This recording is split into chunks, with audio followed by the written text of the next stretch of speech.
Good evening, everybody. Welcome to this Around the Ropes YouTube exclusive. Now, guys, this coming Saturday in West Mooreland, New York, Immortal 30 emanates from there. And the poster came out earlier today, and you have a lot of great matches. And one of the matches on the card is featuring the return of Bill Collier taking on, I personally think, one of the upstarts and one of the brighter spots in Immortal Championship Wrestling, the one, the only Sebastian Braun himself. What's going on? Yeah, living the dream of the good-looking guy. You know how it is. Oh, yeah. Oh, I definitely know that. But before we get into your Haas fight, as I'm calling it, with Bill Collier this coming Saturday, let's kind of go back a little bit. What got you into pro wrestling? Let's see. I was about 4 years old. I saw my first wrestling match. It was WrestleMania 20 between Brock Lesnar and Goldberg, with Stone Cold Steve Austin as a special guest referee. I saw that match, and I was like, oh, this is actually pretty cool. I wonder what else they got going on. And what happened is I saw The Undertaker, and I was like, this is what I want to do. Well, I mean, you know, you're as tall as him, so it would fit perfectly. Yeah, being a big guy really helps.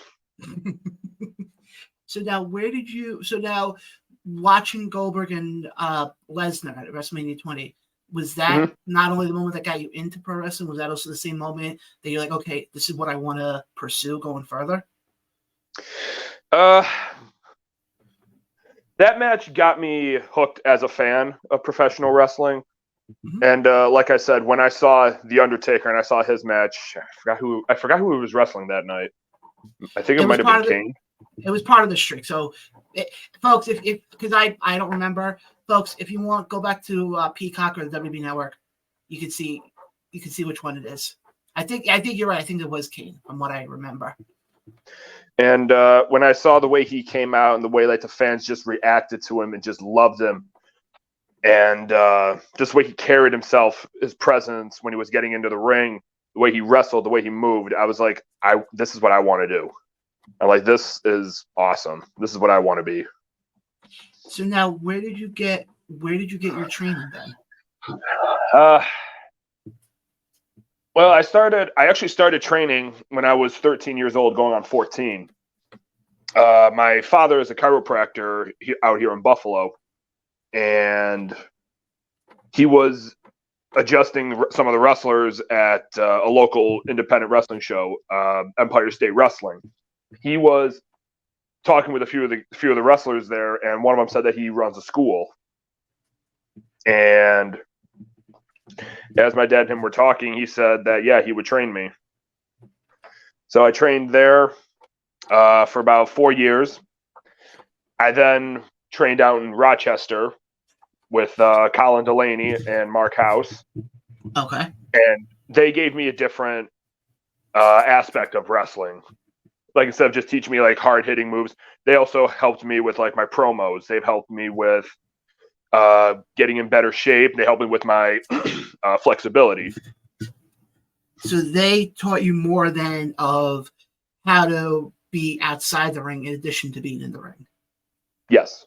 Okay. But especially somebody like Colin, who used to be in WWE or WWE ECW, however you want to look at it, it made. Now, being that you worked with Colin, do you have any stories as far as, maybe something he taught you or a life lesson? One of the things that Colin did teach me when it came to wrestling is he goes, don't be afraid to step outside of your comfort zone. And most people in their most people's like comfort zone, like when most people see me, they think, oh, I'm going to be like this big, tough, hard-hitting brawler who doesn't really say a whole lot.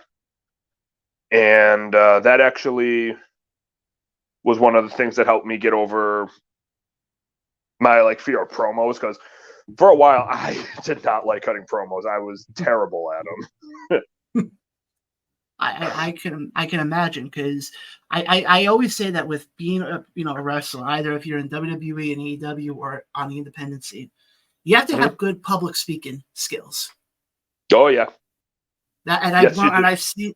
I've seen that from, like I said, I've been going to independent wrestling now for over a year, and I've been to shows in upstate New York. I've been to shows in Jersey, Pennsylvania, Maryland, and I give the independent wrestlers a lot of credit that it's like, you go into the ring and, you got to cut a promo, but you also got to make sure that when you cut the promo, you're not having the crowd sitting there going, like doing one of these. Yeah, you want to keep them interested in everything. And I, like I said, that's partially one of the reasons why I would never want to enter to become a wrestler, because I'd be the first one who would sit there and people would go, kind of look and go, what did he just say? So it wouldn't pan out to. Also, I'm the biggest klutz on the planet, so I'd be the one to trip going into a ring.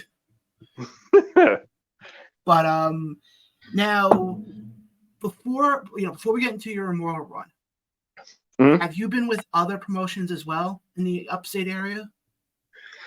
Yes, I've wrestled for Upstate Pro Wrestling, which is based out of Rochester.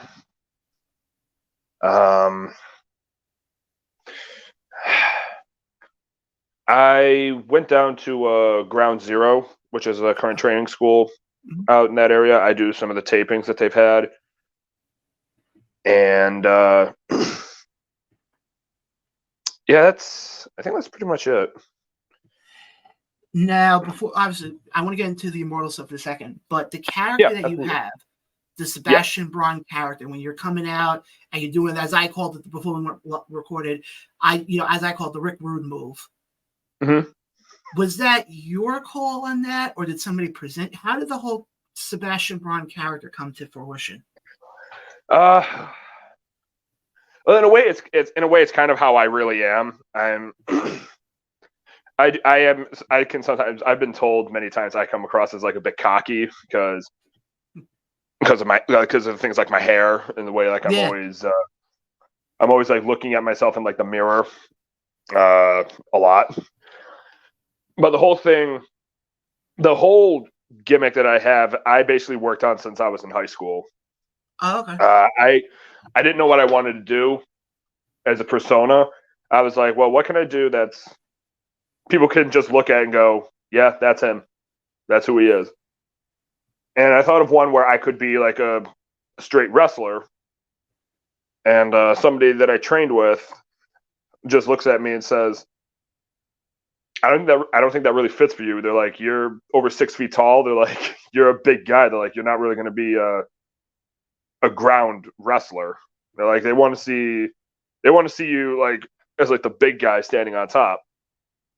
And so then I was at training one day. They were working on promos, and somebody tried to use in a way, it's kind of like the same gimmick that I have, but they're kind of going like more like the porn star type of deal with it. Gotcha. And I thought to myself, and I go, I think I can make that work for me, because at the time I actually had a mullet. I slicked my hair back like a 50s greaser, and my hair came down to roughly about the top of my shoulder. Obviously, It's gotten longer since then. Yeah, that makes sense. And I did a promo with it just to try it out, see if it would work. And my trainer said that he loved the promo, but he said you don't look that part, because at the time I didn't have facial hair either. I was only 17 years old. I looked no older than like 16, to be honest.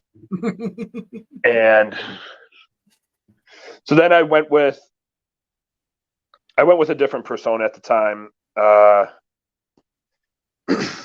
it just wasn't taking off as I thought it would have. And so then I revisited this one, and I was just looking at myself in the mirror, trying to see if, and I know I wasn't doing that just because that's what I do. I was seeing, okay, if I look at myself in the mirror, do I believe that that's how I am? And my facial hair came in really nicely. My hair got a lot longer, and I started tanning. And I looked at myself, I'm like, I think I could pull this off now. So I did I did a promo again. At this point in time, I started training at a school called Grapplers Anonymous. It's in Lackawanna, kind of like in the city of Buffalo. Yeah, okay. I did a promo there, and my trainer, the head trainer, couldn't stop laughing. He was like, "Dude, that's you." He goes, "That is absolutely you. Like, you nailed it." I think he was right on that one. So now, fast forward, obviously, you become, obviously before the Immortal, I think it was Mortal Things 4 show that was in Cobblestone a couple months ago. They had a seminar beforehand, which, again, folks, if you get the opportunity and you're an independent wrestler, definitely go check out the seminars that Immortal runs. I know they're running one this coming Saturday featuring Eddie Edwards. I know the last one, remember the one in Utica was with Cheeseburger. Yes. And if you're an up-and-coming wrestler, I'm obviously, Sebastian, you can speak on it more than me, but as a fan, to me, if you get the opportunity to pick the mind of somebody who's in the industry, who's been to the top of the top, you may have to shell out a little bit of money, but if you want to make it in this industry, you're not going to make it. It's worth it. But it's not really like you're wasting money. You're making an investment. Any knowledge you can get from somebody that's been on television, has been traveling the world, by all means, take it and run with it.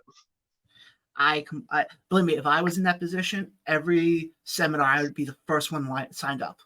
I wouldn't even think twice about it, because to me it's like, yeah, you can be an independent wrestler and get the training from your trainer at whatever school you go to. But they can only teach you so much, though. Exactly, but you can, if you get the opportunity to pick the brand. Obviously, this Saturday it's Eddie Edwards. At Utica it was Cheeseburger. The show before that it was Lindsay Dorado. Yes. So these are guys who, it's not like I'm talking about, some no-name people. Yes, if you're a casual fan, you may not know who I'm talking about. But if you're a diehard fan, you know the names Lindsay Dorado, Cheeseburger, and Eddie Edwards. Mm-hmm. So now, obviously, you were a part of the seminar with Lindsay. Yes. In that very, very hot building called the Cobblestone Fairgrounds. Oh, yeah. I'm just going to say that, but as far as, how was the seminar like, and how was it like being under the learning tree of Lindsay? It was actually really, really beneficial. I learned quite a lot, and one thing that he did is he basically busted our asses. The first part of the seminar, he had us doing calisthenics. He had us running around the inside of the building, and which that was torture. I can imagine. And then he had us go into he had us doing some sort of drill, and he said he wanted everybody to do leapfrogs. And for me, I haven't done leapfrogs before then for a couple years, so I went through it. I was a nervous wreck because I'm like, I'm not confident with my leapfrogs. I'm afraid I'm going to kill somebody. And sure enough, we do the drill. I hit the leapfrog perfectly. And that was one of the things that helped me stand out in the seminar, is the fact that I'm as big as I am. I hit a leapfrog and nobody was hurt.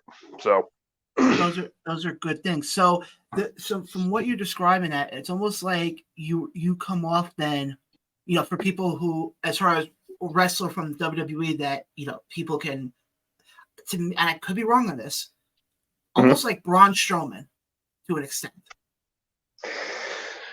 Yeah, I guess you could say that. And what I mean by that is, and I'm not talking about his run right now, because honestly, his run right now has been very lackluster. His initial run when he started in the Wyatt family, he had that athleticism. He had all of that. Yeah, his run now. I will say I don't have an opinion on it, because it's not really for anything for me to say. I completely agree.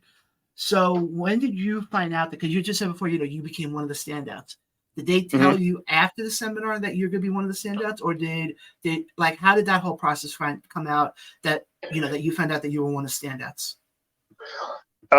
Somebody that runs, I believe it was Chip Stetson.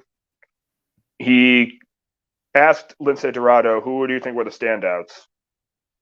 And Lindsay gave the names, and he said he was stuck on two people because they said who were three standouts, and he said, well, I have four in mind. And the people that he was stuck with was me and Maddock. Okay. And the funny thing is, Lindsay didn't really remember my name, which I have no issue with that. Because it was the way that he described me. He goes, the guy with the nice long hair. And Chip just goes, oh, Sebastian. And he's like, yeah. He goes, yeah, I think that's his name. Now, correct me if I'm wrong here, because this part I don't remember. Because I remember the opening match of that show was a battle royal. Yes. Were you a part of that battle royal? Yes, I was. Okay, you were. Okay, that part I apologize. That part I didn't remember. No, it's not a big deal. But there were a lot of people in that. Because and again, where I was sitting, and I've said this in other interviews as well, I was second row, left side. Okay. And all I remember was they did the pre-show, and they're like, okay, yeah. All of a sudden, I look up and I see 20 guys walking to the ring at once. I'm like, okay, I guess we're doing a battle royal. Yeah, and I was fine with being a part of that. It's an easy night for that. And then when I wrestled in Utica in that triple threat match, because this was the first time they were actually having it streamed, me personally, I always try to aim for top tier stuff, but that one put a bit more pressure on me because I was looking to get. I was looking to make everybody enjoy the show that were there live, but we're also watching it. And no, go ahead. The people that were watching it on the show, or the people that were watching it on the network. Yeah, and I was actually going to get to that because you actually made history in that show. If you want to be technical, you were the first match on the first ever Immortal live stream pay-per-view. Mm-hmm. Nobody can ever take that away from you. Nope. So what was that like? Being told, okay, okay, we're about to have our first live stream, but Sebastian, you're going to be part of the triple threat. And oh yeah, by the way, you guys are opening the show. I was told I was going to be in a triple threat match. I didn't know we were going on. No, actually, I made a mistake. Yeah, they told me we were probably going to be the opening match, and I was like, okay, cool. It's another opportunity to wrestle.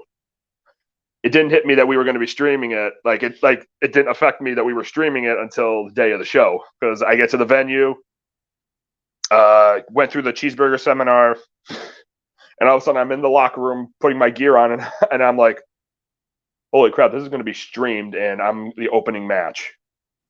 If I remember correctly, I think you were the first one introduced in that match. Yes. So that kind of other people would be like, oh, I'm the first one out. I can't make a mistake. I can't worry about this.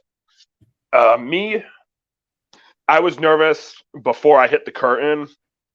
And it's weird. The minute I hit the curtain, the minute I go through that curtain and I see all the fans, that nerves just go right away. They are gone. And that's the one. No, go ahead.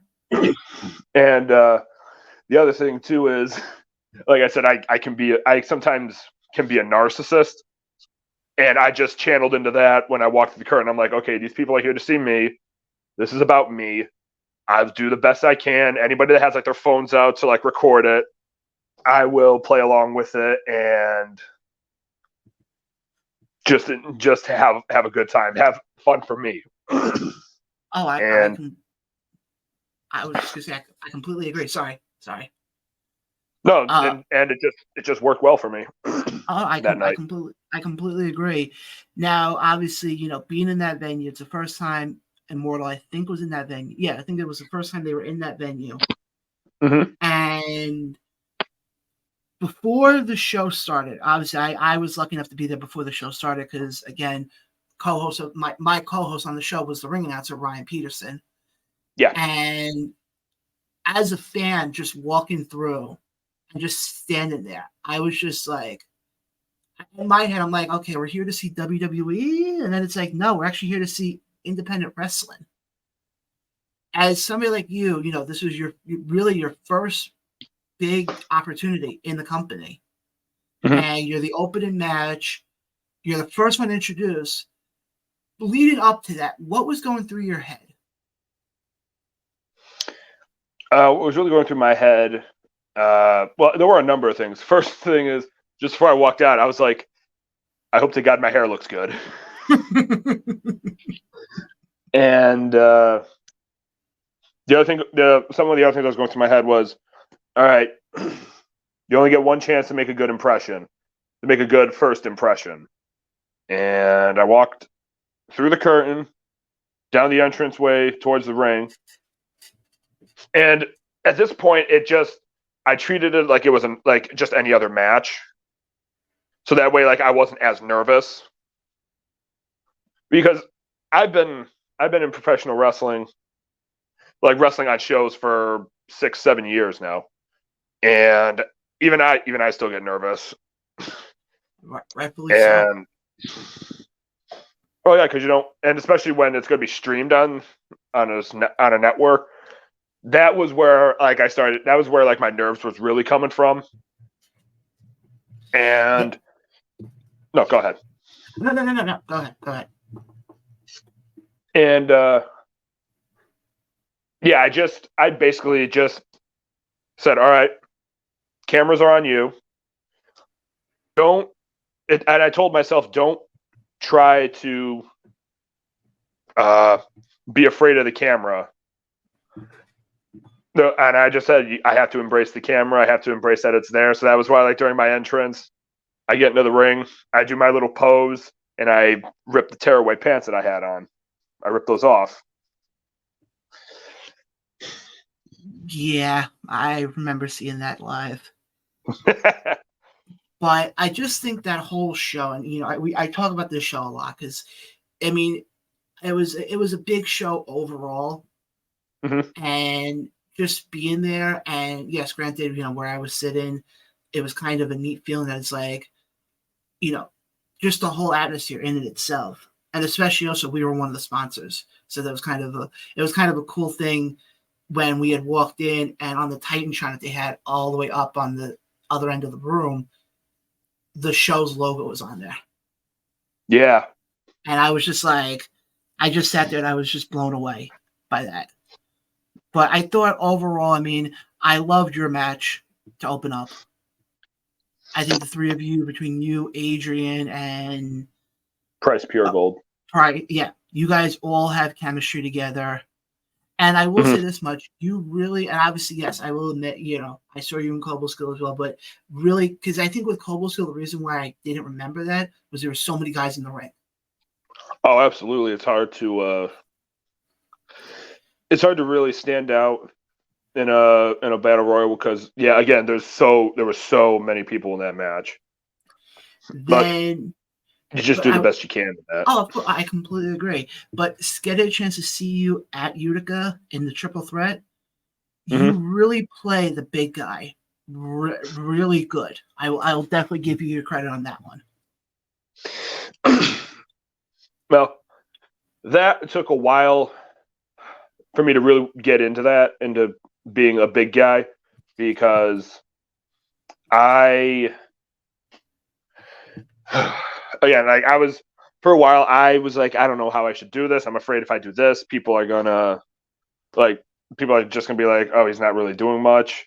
And somebody was talking to me, and they said, dude, that's just how it is. They're like, you're a big guy. You're like over 6 feet tall. Like, you're built like a big man. They're like, people want to see you throwing somebody around, showing off your strength. They're like, yeah, if you can throw like a diver or something, they're like, yeah, that's cool. They go, but it's not really believable if it's a big guy like you, because if you throw a dive on somebody and they're like 150 pounds, like 200 pounds, they're like, they should be dead. And so I completely agree, because that is the one of the things that I feel like is lost now in professional wrestling, and that's the art of psychology. Yeah. And that's a lost art at this point. And it also depends on what people are into. Like, some people enjoy seeing the high flying moves. Like, they love seeing like the dangerous stunts. And me, if it makes sense, by all means, do it.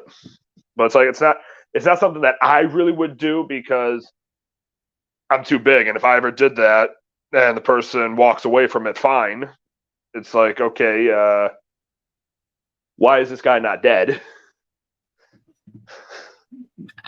I preach that on this show weekly, between that and storytelling. Those two, I think, are the two biggest things that are lost art when it comes to any. I don't care if you're talking WWE, AEW, Immortal, or whatever. To me, a lot, and that's why one thing I love with Immortal is they have storytelling. As we saw in Global Skill, they have the storytelling. Everything has to have a rhyme and reason. Oh, I completely agree.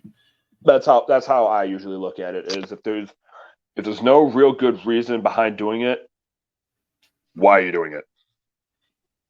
Now, other than your match, because the question I was going to ask was, what was your favorite match? And a lot of times the wrestlers will say, oh, it was my match.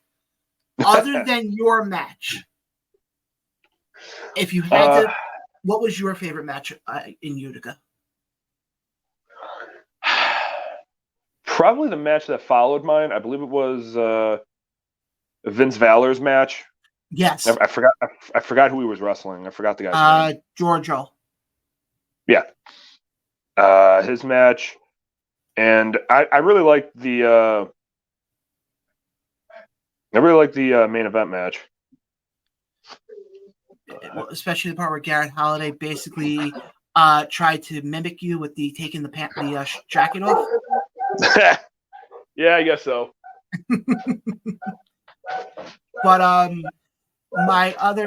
because now I want to look ahead to what's happening this coming Saturday. West Mooreland, you versus Bill Collier.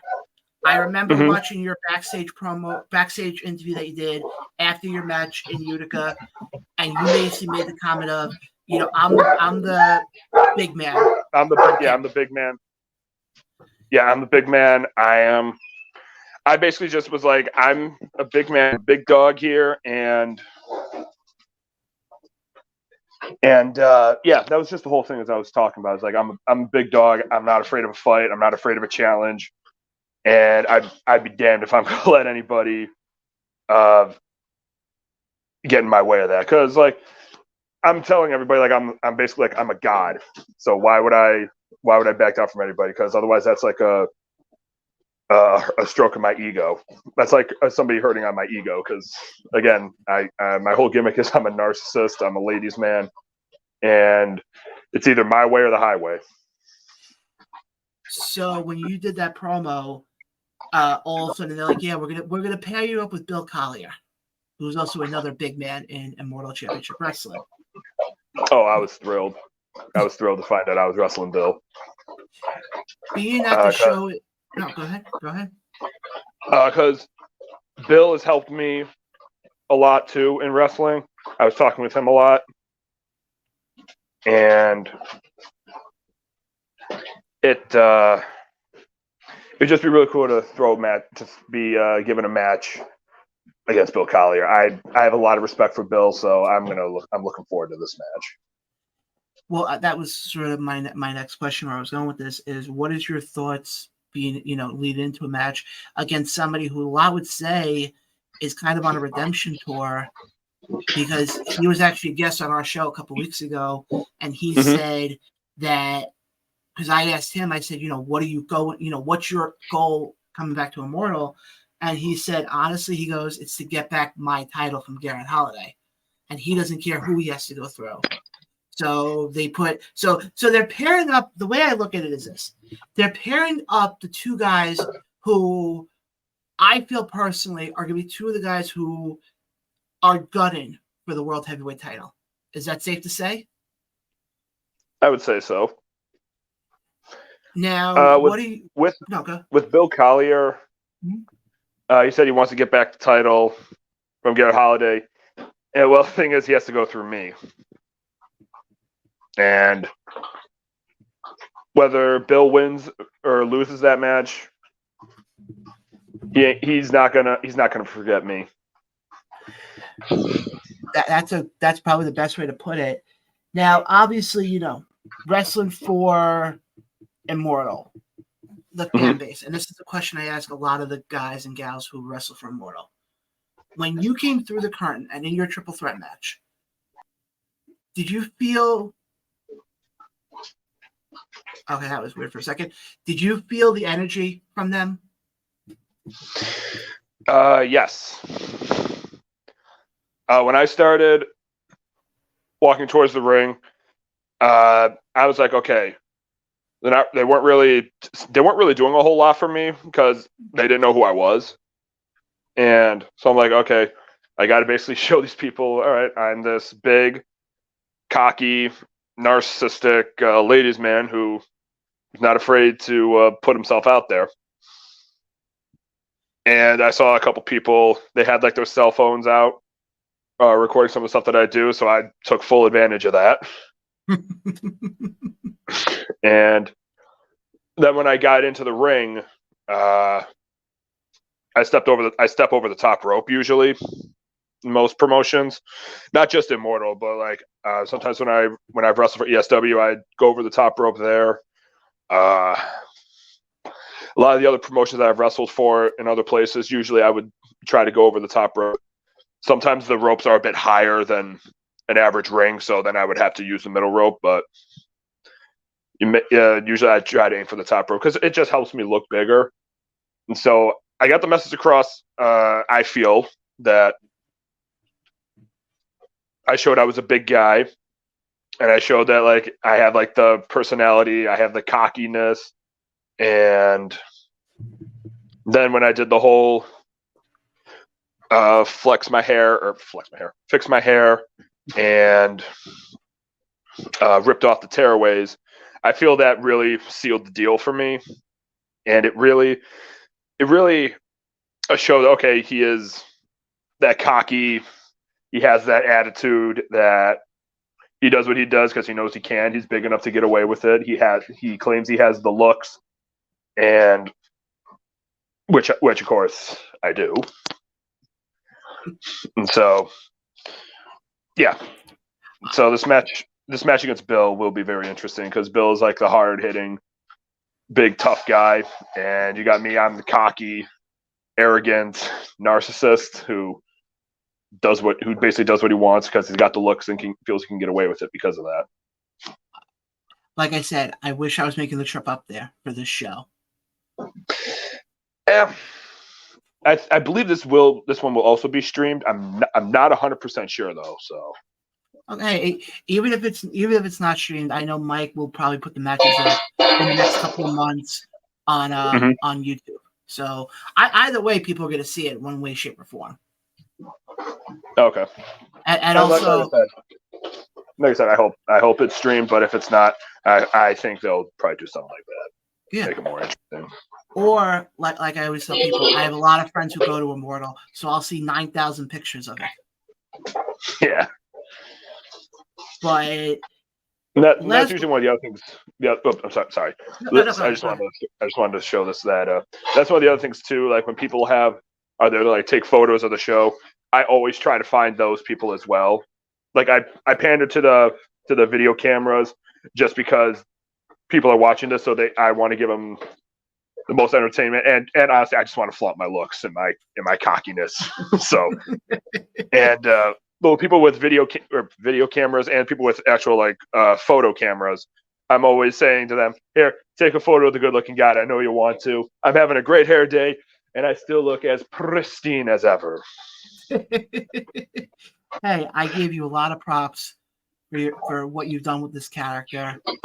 I think the sky is the limit, and because of the height you are, there's really not that it's not like you have to go that far. But my point is this: you are somebody who, with the character that you have and the athleticism you have, I have a feeling you're going to be a force to be reckoned with Immortal Championship Wrestling. I hope so. I hope that like what's been happening so far, because since I've started using this persona, well, basically since I really am showing myself. Really, I've had a lot more opportunities, not only just with Immortal, but with other promotions. A lot of fans are entertained by what I do. Some people actually hate me, but then again, they don't have my look, so I consider it just jealousy and envy. But I look this way: and it's funny, if they hate you, it means you're doing your job correctly. That's how I look at it. I'm doing something right. If people love me, great. If they hate me, great. Because guess what? At the end of the day, you're not going to forget me. And that's the one thing I give Mike a lot of credit with Immortal, is they let the bad guys be bad guys. Yeah. With guys like Blaze Haram, Ben Hameen, Shane Stetson. I have to say that specifically because when we talked about him before Immortal Things 4, I actually called him Steve, and he's never going to let me live it down. And I think you're also in that same boat as well. I think you're one of the guys who, come 2024, I think Immortal Championship Wrestling fans are going to be seeing a lot of you. I hope that's what happens. I would enjoy that, because again, it will really feed my ego, the ego that I have, and it's the more opportunities I get. Honestly, professional wrestling is it's the best high I ever got. Well, it's the only high I've ever gotten. Last question I got for you is this: I know you have your opponent. You have Bill coming up this Saturday. The other big man who I was saying this to you before we went live.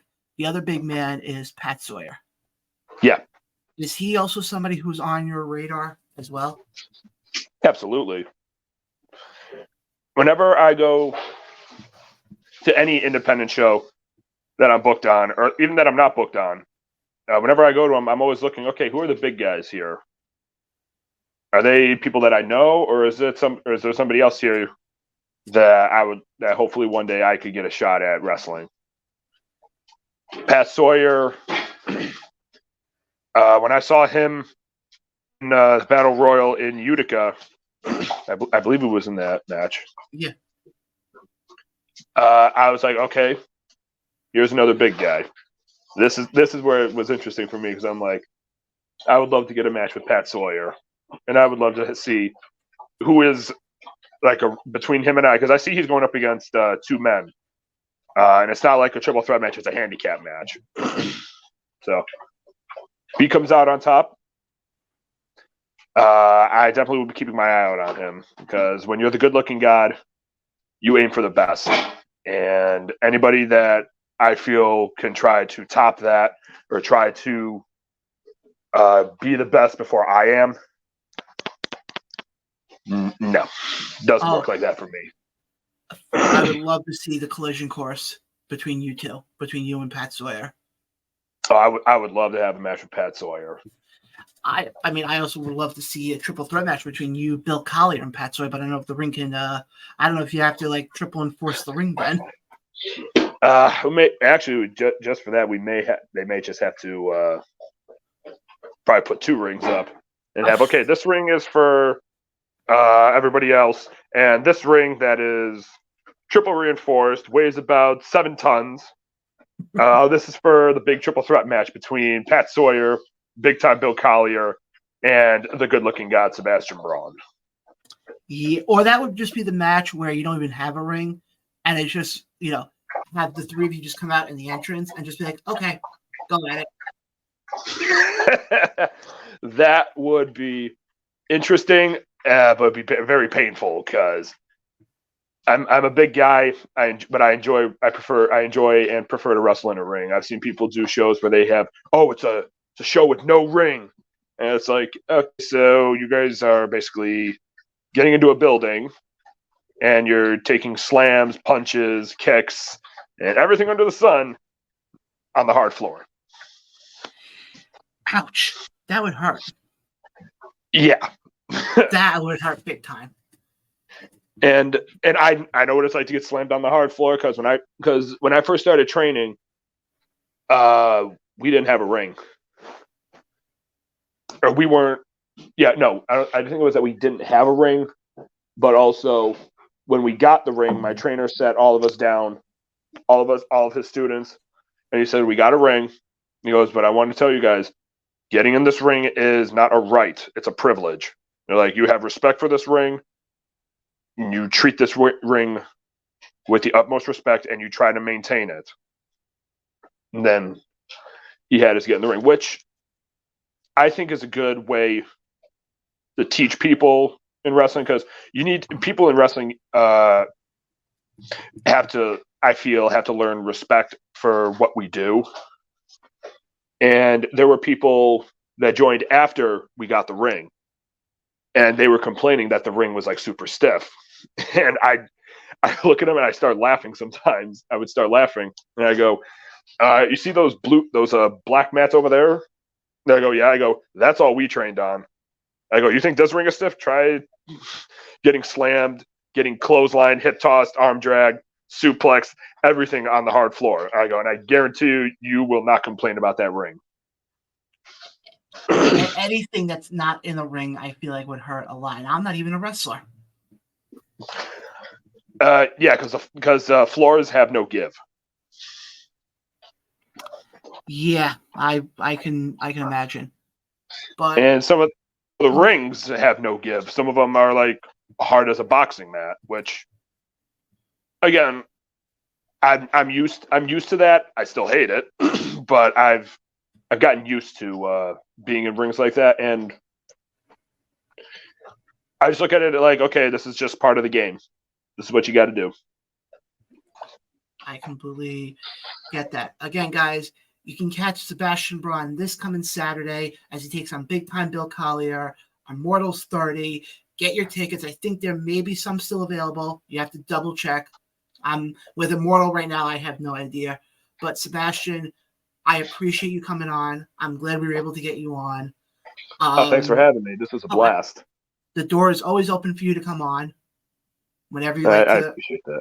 Promote anything, door's always open for you. Before we let you go, though, what would you can, any shows you have coming up you can promote, and where can the fans connect with you on social media? You can connect with me on social media using my Instagram and Twitter name is just @GoodLookingGod. It's also the same for TikTok. It's also on Facebook too. I have all those social medias, and yeah, follow me on there. So that way you can see everything that I do with wrestling. You see me flaunting my looks, flaunting my hair.